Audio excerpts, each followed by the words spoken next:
Well, at least partially. I think I dealt with it in my 7th point. Look at it. It's written that Russia involvement or Russia's motivation is to safeguard its last client in the world, which is Syria, and it also occurred in world politics with regard to a solution to the Ukraine crisis. So I think that, first of all, Putin, no doubt, he has certain ambitions in world politics. And whether he wants to ignite the Cold War, I don't know. But he certainly has ambitions which relate to traditional Russian interest in world politics in general. And this is no longer the period when we talk about a unilateral American hegemony in world politics. That was the situation, you know, after the disintegration of the Soviet Union in 1991. And all of us thought that, well, this is the end of the Cold War. This is the emergence of the new period in world politics in which the United States will be dominating world politics. This is not the case. This is not the case because, and by the way, this is not the case not only because Russia is involved, but also look at China. And China is very much involved in Africa, as much as I know. So, I mean, I'm sure that you are very much familiar with China's role in the Middle East. So, I think that Putin's interest in Syria is connected with what I said here, but also connected with the larger picture of world politics. Yes, please. Well, can you throw some light? You know, to be able to carry out operation of this magnitude, I mean, with ISIS and with Al-Qaeda, the source of funding, material, and given nations and so on. What's the results? Okay. Secondly, link with the terror organizations in Africa. These are again Okay. Well, the second question, I must admit I don't know. Boko Haram.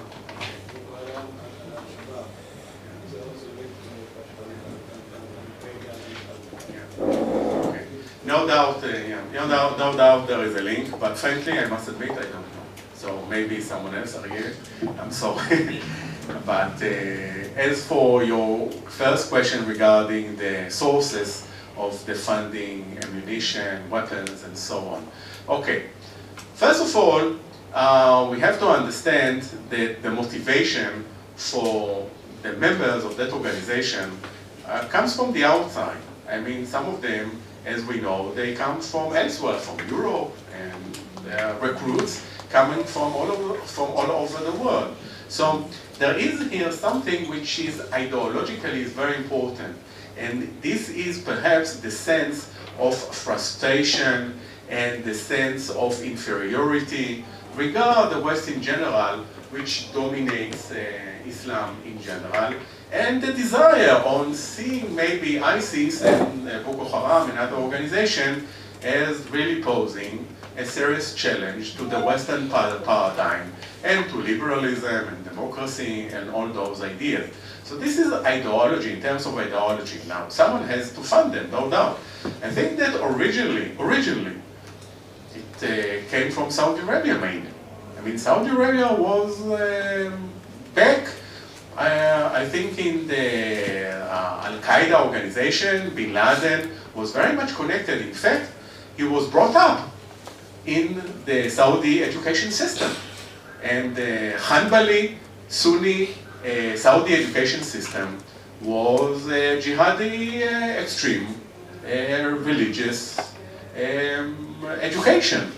Since then, they have changed their education. They are trying somehow to control the effect of the education inside Saudi Arabia.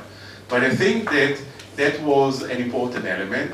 Also, you know, those veterans coming from Afghanistan and coming from Iraq, those who fought in the Afghan war and in the Iraqi war, and believe it or not, but some of them were connected with Saddam Hussein. They are completely secular.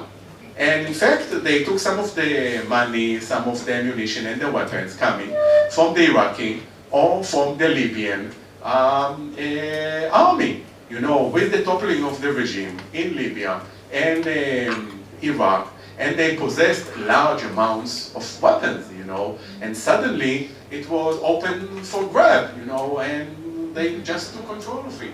So I think that it's a very complicated issue which connected with many factors. Yes, please. Yes, I want to ask something concerning largely Iran. Iran. Yes. From the outside, I've always viewed Iran as possibly one of the few countries in the Middle East which practice regular elections and the like, irrespective of the system. Okay.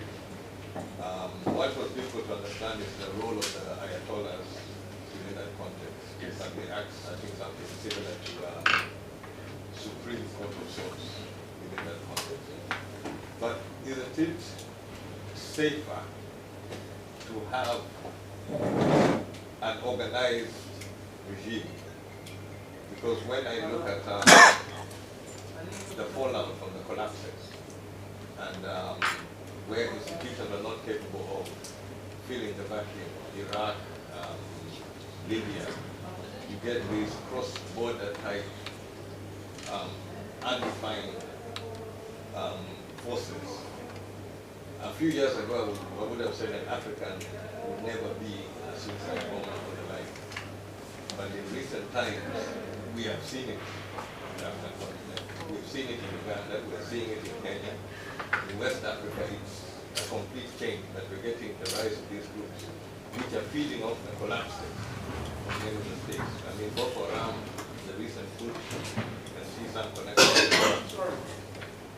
Overall, dealing with Iran with all its complexities as an organized state rather than putting it where if Iran reaches a point of disintegration from within, will that unleash other forces which are totally undefined?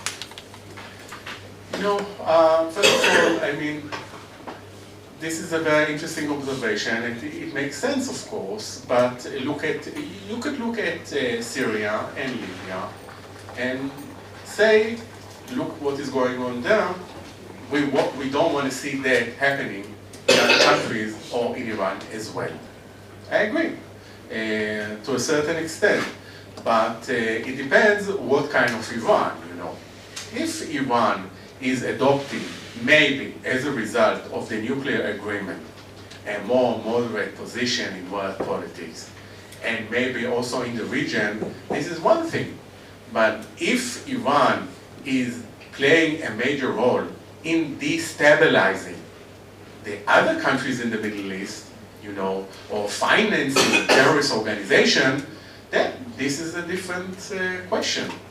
It is true that you are saying that in Iran you have a kind of democracy. But what kind of democracy, you know? They are choosing who are the candidates, and they are eliminating those candidates who are considered too radical to their taste. Right? So it's not really a democracy. I mean, all those moderates in the last elections, they were expelled, and they were not allowed to run.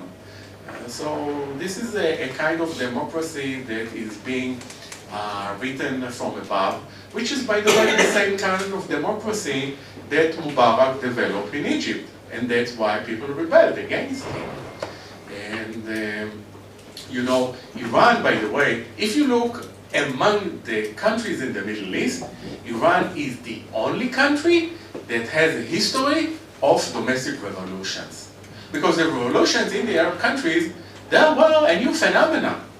That did not happen in the past. I'm talking about popular revolutions. In Iran, you had something like 4 in the 20th century. And that's why the last wave was in 2009, if you remember. In a way, that was the beginning of the spring in the Middle East. That was the first wave in Iran. And that was not a big surprise, because we know that internally, domestically, there are there are liberal forces in Iran.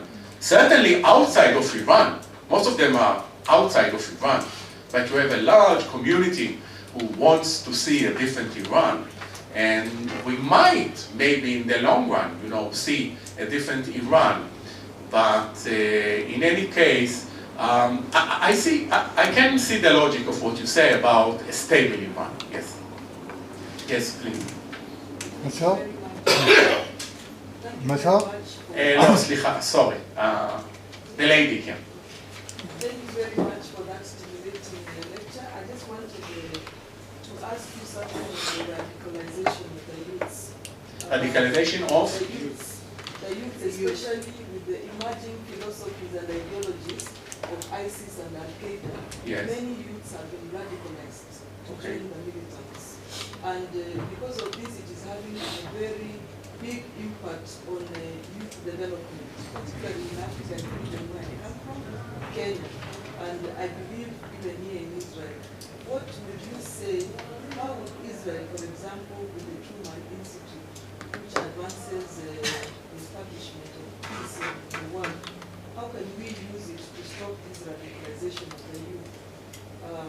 Then the final one, if there is, you said that one of the consequences that might likely happen as a result of the crisis in the Middle East is the disintegration of the Arab states and maybe the development of another type of empire. It could be a Caribbean state or something else. How will that affect Israel in terms of its territorial possession? Okay. First of all, before Israel is going to tackle the issue of peace internationally, it has to deal with its own peace inside Israel. And by the way, peace in Israel means not only between us and the Palestinians and us as a society, in our own society, between the various elements. I'm sure that by now you know more about the composition of Israeli society, and here we can talk about Israeli and Arabs in Israel and the divisions between them and so on. So therefore I think that Israel has first of all to concentrate on solving its own problems. But in any case I would say that education in general, if you ask me about what to do, how to tackle the issue of youth, it's only education. I mean, from early stages to bring different kind of education. And I think that some of the Arab countries, they realized the importance of education and they are now investing more time and money and energies to improve the situation. I know for sure that Egypt is now changing the textbooks in order to take out different religious texts that were included in the textbooks. And also Saudi Arabia is doing something in its own education system. So I think that is an important element that you can deal with the situation. Okay?